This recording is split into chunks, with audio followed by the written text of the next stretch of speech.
नौकरी की आत्मकथा टाटा स्टील।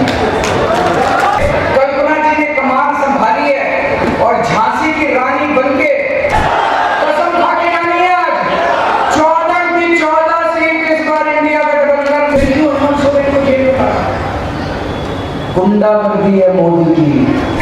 हेमंत सोरेन जी पूरे देश के आदिवासी समाज के सबसे बड़े नेता हैं। आज मैं आपसे पूछना है, हमने चूड़ियां पहन रखी है क्या? राष्ट्रपति को क्यों नहीं बुलाया? क्योंकि वो आदिवासी है। अभी भी अगर चुप रहोगे तो ऐसे ही दमन होता रहेगा। अगर आपने इंडिया गठबंधन का बटन दबाया तो 4 तारीख को नतीजे आएंगे, 5 तारीख को हेमंत सोरेन आपके बीच में होंगे। भारतीय जनता पार्टी के जो सबसे बड़े प्रवक्ता हैं संबित पात्रा, उन्होंने कहा कि भगवान जगन्नाथ मोदी जी के भक्त हैं। घर घर जाके प्रचार करना पड़ेगा और मोदी जी को हटाना पड़ेगा, देश को बचाना पड़ेगा।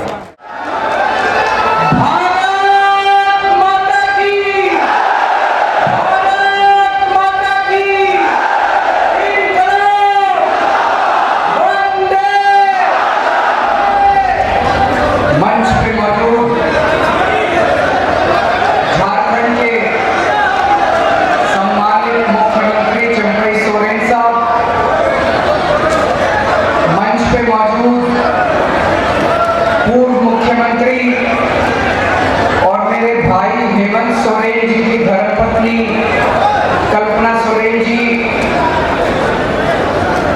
झारखंड सरकार के सभी मंत्रीगण, हमारे सांसद संजय सिंह जी,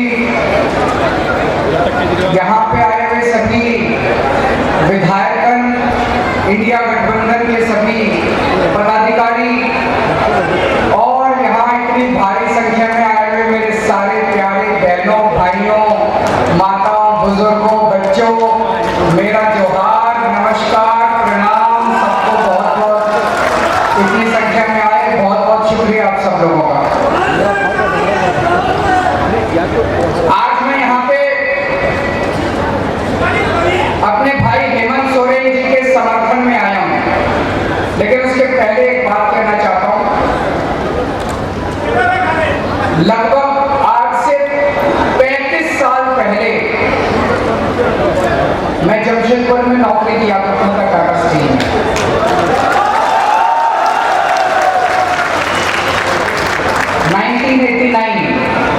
उन्नीस सौ 1989 से 1992 3 साल मैंने नौकरी की। जीटी हॉस्टल में रहते थे, फिर उसके बाद साक्षी फ्लैट्स में रहते थे। तो जमशेदपुर से पुराना नाता है, वो मोदी जी जो कहते हैं नाता, वो वाला नाता नहीं, असली वाला नाता है।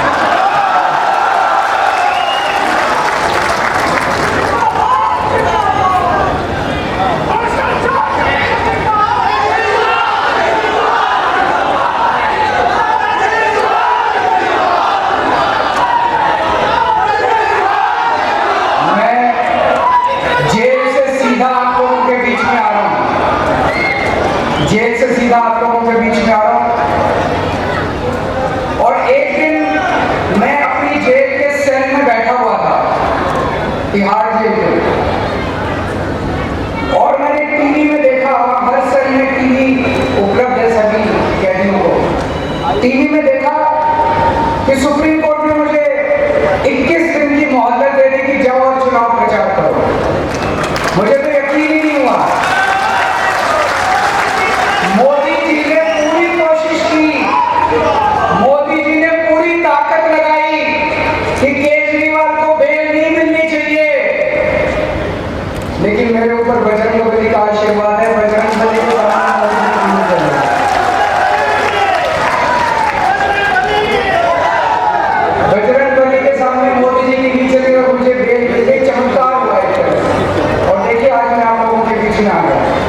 जिसे आप अपने परिवार का, जिन्हें आप अपने परिवार का हिस्सा मानते हैं, वो आज एक राजनीतिक षड्यंत्र के तहत मोदी जी ने उनको जेल में डाल दिया।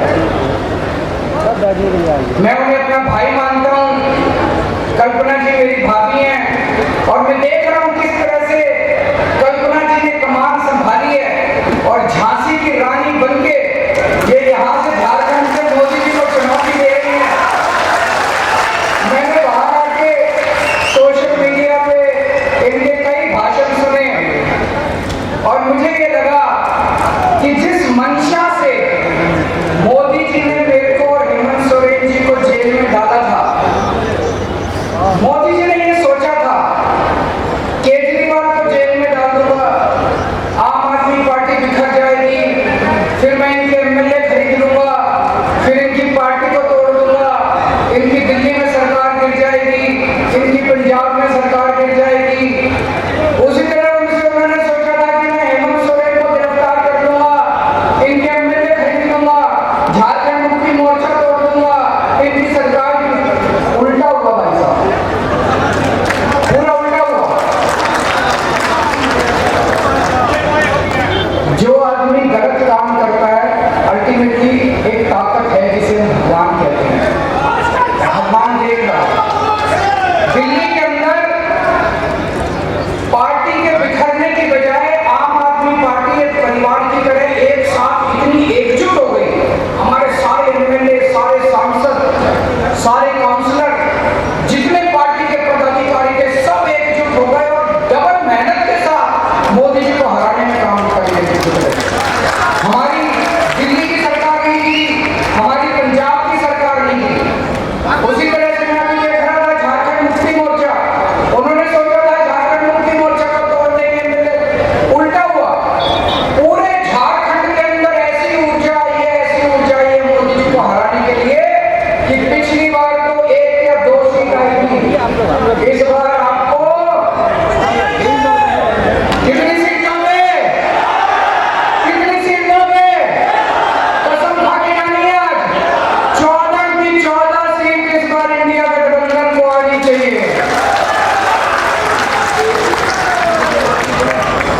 एक चीज है जो आप लोगों को भी नहीं पता, दिल्ली के लोग, दिल्ली के 2.5 करोड़ लोग हेमंत सोरेन जी के और झारखंड की जनता के तहे दिल से आभारी हैं। क्यों? कोरोना के टाइम में हेमंत सोरेन जी ने व्यक्तिगत तौर पे दिल्ली के लोगों की मदद की थी। हमारे पास ऑक्सीजन नहीं थी, ऑक्सीजन की दिल्ली में बहुत कमी थी, हमारे अस्पताल में बहुत लोग मर रहे थे। मैंने हेमंत सोरेन जी को फोन किया और उन्होंने तुरंत हाथ की हाथ, क्योंकि झारखंड के अंदर कई सारी ऐसी इंडस्ट्री है, टाटा स्टील है और बहुत सारी इंडस्ट्री है जहाँ ऑक्सीजन पैदा की जाती है, ऑक्सीजन बनाई जाती है। उन्होंने तुरंत मेरे लिए ऑक्सीजन का इंतजाम किया और दिल्ली के लिए ऑक्सीजन बनाया। आज मैं यहाँ पे हेमंत सोरेन जी को, झारखंड की जनता को, दिल्ली के लोगों की तरफ से संदेश लेके आया हूँ। दिल्ली के लोग हेमंत सोरेन जी को कहना चाहते हैं, we all love you, we miss you.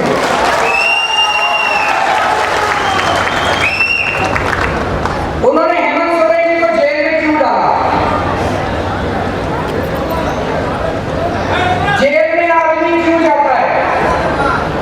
Jail में आदमी तब जाता है जब कोई अदालत जांच पूरी होने के बाद, मुकदमा चलने के बाद ये आदेश पारित करती है कि इस आदमी ने ये अपराध किया, ये आदमी दोषी है, इसलिए इसको जेल भेजो, इसलिए जेल जाता है कि नहीं है? कोई अदालत कहती है कि इस आदमी ने चोरी की, इस आदमी ने भ्रष्टाचार किया, इस आदमी ने डकैती की, इस आदमी ने मर्डर किया, इस आदमी ने बलात्कार किया, ये इसका दोषी है, इसको जेल भेजो। हेमंत सोरेन जी के पास खिलाफ कोई आदेश नहीं है अदालत का, एक भी आदेश नहीं है अदालत का। किसी अदालत ने ऐसा ऑर्डर नहीं पास किया कि हेमंत सोरेन दोषी है। कोई अदालत नहीं है जिसने हेमंत सोरेन को दोषी कहा है। अभी जांच चल रही है, 10 साल जांच चलेगी, फिर क्यों हेमंत सोरेन को जेल में डाला? गुंडागर्दी है मोदी की, गुंडागर्दी के तहत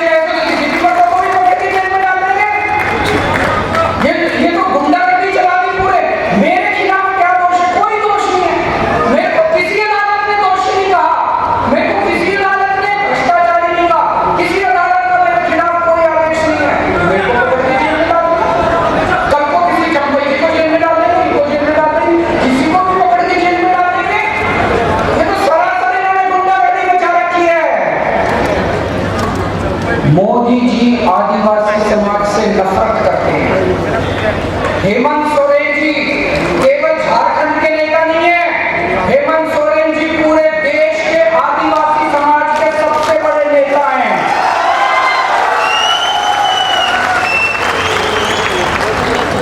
कहीं चले जाइए आप, मैं गुजरात गया, वहां पे लोग हेमंत सोरेन जी को याद करते हैं। आप मध्य प्रदेश चले जाइए, छत्तीसगढ़ चले जाइए, सारे देश के पूरे आदिवासी समाज के नेता हैं हेमंत सोरेन जी। आज सभी मुद्दे उठाएंगे। पूरे देश में जितने राज्य हैं, जितने मुख्यमंत्री हैं, सारे मुख्यमंत्री मिला के पूरे देश में केवल एक मुख्यमंत्री है जो आदिवासी समाज से है, हेमंत सोरेन। और उनको भी पकड़ के हमारी जेल में डाला। उनके पिताजी शिबू सोरेन ने झारखंड राज्य बनवाने के लिए तपस्या की थी, जेल गए थे, डंडे खाए थे, बहुत संघर्ष किया था। आप लोगों के साथ मिलकर, झारखंड की जनता के साथ मिलकर शिबू सोरेन ने संघर्ष किया था, बहुत उन्होंने तपस्या। इस दिन, ये दिन देखने के लिए की थी कि एक दिन झारखंड राज्य बनेगा और मेरे बेटे को जेल में डाल देंगे। दुख होता है। और आज शिबू सोरेन जी की जो, मैं पूछ रहा था मुझे रास्ते में, मैंने पूछा चंपड़ी जी से उनकी कैसी तबीयत है। उनकी तबीयत इतनी ज्यादा खराब है, इतनी ज्यादा खराब है, ऐसे वक्त में तो आदमी को अपने बेटे की जरूरत पड़ती है। मोदी जी ने इतनी भी दया नहीं की कि इतने बीमार बाप के बच्चे को उसके साथ रहने दें ताकि वो उनकी सेवा कर सके। ऐसी हालत में भी उन्होंने अपने बेटे को जेल के अंदर डाल दिया। तो मैं आज आप सब लोगों से पूछने के लिए आया हूं, मोदी जी ने देश के पूरे आदिवासी समाज को ललकारा है। मोदी जी ने पूरे आदिवासी समाज को चुनौती दी है कि मैंने तुम्हारे नेता को, सबसे बड़े नेता को जेल में डाल दिया, जो करना है कर लो। आज मैं आपसे पूछना है, हमने चूड़ियां पहन रखी है क्या? चुप बैठोगे क्या? कुछ करोगे? पूरे आदिवासी, पूरी देश के आदिवासी समाज को मोदी जी ने चुनौती दी है, जो करना है कर लो, मैं तो तुम्हारे नेता को जेल में डाल दूंगा। 25 मई को और 1 जून को जब वोट डालने के लिए जाओ, इतना बटन दबाना, इतना बटन दबाना कि उसकी आवाज, जब बटन दबा के आवाज आती है ना, पी, वो आवाज मोदी जी के कानों में गूंजनी चाहिए।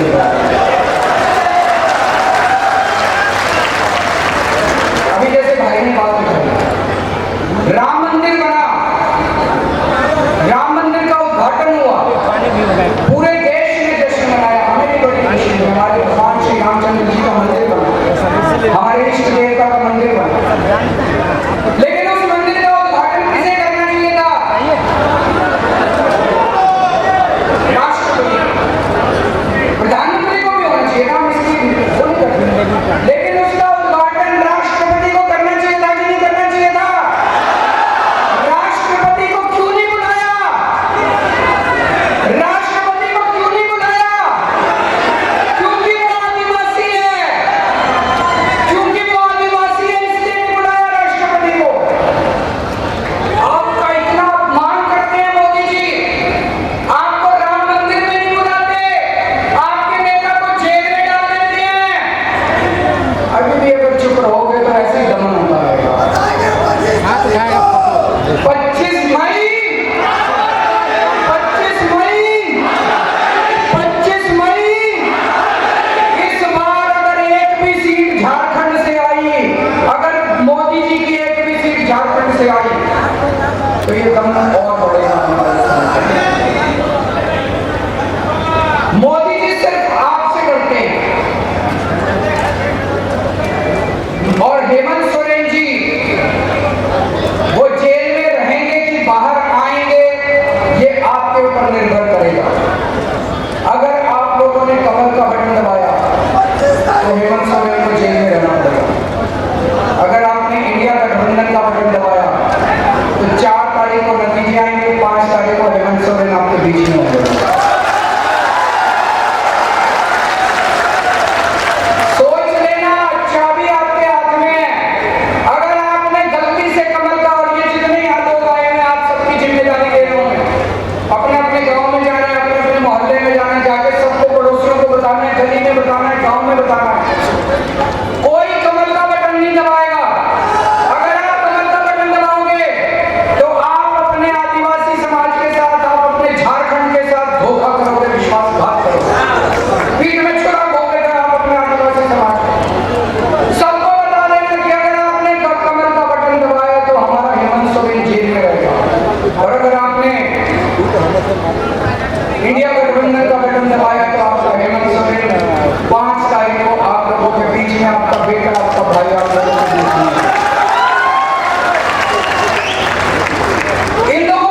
जगन्नाथ। कल भारतीय जनता पार्टी के जो सबसे बड़े प्रवक्ता हैं संबित पात्रा, उन्होंने कहा कि भगवान जगन्नाथ मोदी जी के भक्त हैं। मैं समझता हूँ ये हंसने वाली बात नहीं, बहुत पीड़ादायक बात है, बहुत दुख देने वाली बात है। ये लोग अपने आप को भगवान जगन्नाथ के भी ऊपर समझने लग गए कि मोदी जी, भगवान जगन्नाथ मोदी जी के भक्त हैं, मोदी जी भगवान जगन्नाथ के भी ऊपर हो गए। इस बार इनको बदला तो मिलना चाहिए, इस अहंकार का तो नीचे लाना चाहिए, होना चाहिए कि नहीं होना चाहिए। ये लोग क्या नारा लगाते हैं, जो राम को लाए हम उनको लाएंगे। अरे तुम राम को लाए हो, इस दुनिया में कौन हमें लाया है? भगवान राम हमें लाए हैं। मैं अगर इस दुनिया में पैदा हुआ तो भगवान जगन्नाथ की वजह से पैदा हुआ, भगवान राम की वजह से पैदा हुआ। इस दुनिया के अंदर भगवान राम ने मुझे जन्म दिया, भगवान राम की वजह से मेरा आज इस पृथ्वी के ऊपर मेरा आना हुआ। और ये लोग कहते हैं मोदी जी भगवान को लाए हैं, कि क्या बकवास कर रहे हैं? इनके अहंकार को क्या हो गया? इस बार बटन दबा के इनके अहंकार को चूर करना है। और एक बहुत खतरनाक बात हो रही है, इन्होंने कहा 400 सीट चाहिए, 400 सीट चाहिए, 400 से पूछा क्यों चाहिए? हेलो, क्यों 400 सीट चाहिए? 300 में भी काम चल जाएगा। नहीं हुआ है। बोले नहीं, मोदी जी को बड़े काम करने हैं। इनसे पूछा क्या बड़े काम करने हैं, कुछ बताओ तो सही। ठीक है। पता चला मोदी जी को रिजर्वेशन खत्म करना है, हाँ, एससी का रिजर्वेशन खत्म करना है, आदिवासी समाज का रिजर्वेशन खत्म करना है, ओबीसी का रिजर्वेशन खत्म करना है। अगर अपना रिजर्वेशन बचाना चाहते हो, अब जितने भी दिन बचे हैं, आप तो वोट दोगे, इंडिया गठबंधन को मेहनत करनी पड़ेगी, रात दिन मेहनत करनी है, सोना नहीं है। घर घर जाके प्रचार करना पड़ेगा और मोदी जी को हटाना पड़ेगा, देश को बचाना पड़ेगा। झोली फैला के आप लोगों के सामने देश को बचाने की अपील करनी समझ हो जाएगा, उतना खाली अगर मोदी जी दोबारा आ गए, देश नहीं बचेगा, संविधान नहीं बचेगा। बाबा साहब अम्बेडकर के संविधान को खत्म कर देंगे, ये लोग रिजर्वेशन खत्म कर देंगे। और रिजर्वेशन नहीं बचेगा तो आप सोच सकते हो कि एससी समाज का, आदिवासी समाज का उसके बाद क्या होगा। तो पूरे तन मन धन से ये चुनाव कोई मामूली चुनाव नहीं है, चुनाव भारत के अस्तित्व का चुनाव है। और पूरे देश में इस टाइम इनके खिलाफ माहौल है। मुझे 21 दिन दिया सुप्रीम कोर्ट ने, 21 दिनों में मैं पूरे देश में घूम रहा हूँ, पूरे देश में घूम रहा हूँ। मेरी पूरी कोशिश है, जितना कोशिश करके रात दिन की जितनी सीटें कम कर सकता हूँ। तो मैं पंजाब गया, कुरुक्षेत्र गया, हरियाणा गया, भिवंडी गया, बम्बई गया, लखनऊ गया, जमशेदपुर आया हूँ। चारों तरफ जनता इनसे बहुत नाराज है। इतनी महंगाई हो गई, इतनी महंगाई हो गई, लोगों के घर के खर्चे नहीं चल रहे। पेट्रोल महंगा हो गया, डीजल महंगा हो गया, गैस महंगी हो गई, खाने का सामान महंगा हो गया, दूध में हर चीज महंगी हो गई। और कमाई है नहीं, कमाई बढ़ नहीं रही है। बच्चे डिग्री कर करके घर में बैठे हैं। पूरे देश में इस टाइम इनके खिलाफ 4 तारीख को मैं आज आप लिख लीजिए, मोदी सरकार वापस नहीं आ रही है, पूरा देश इनको हराने के लिए। 4 तारीख को इंडिया गठबंधन की सरकार बनेगी और मैं उम्मीद करता हूँ कि 5 तारीख को मेरा भाई हेमंत उसका फोटो ले लीजिए, इंडिया गठबंधन की सरकार बनेगी। उसको बैठाइए ना, उसको बैठाइए। अरे तुम बैठो।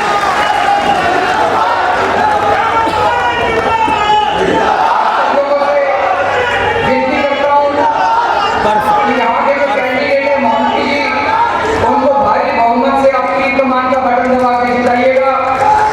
और आज भगवंत मान साहब भी आने वाले थे मेरे साथ, लेकिन उनके पंजाब में कई सारे कार्यक्रम लगे हुए थे।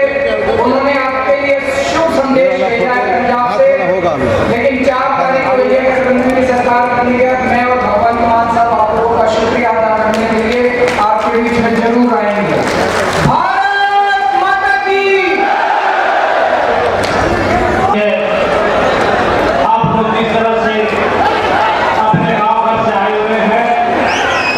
उसी तरह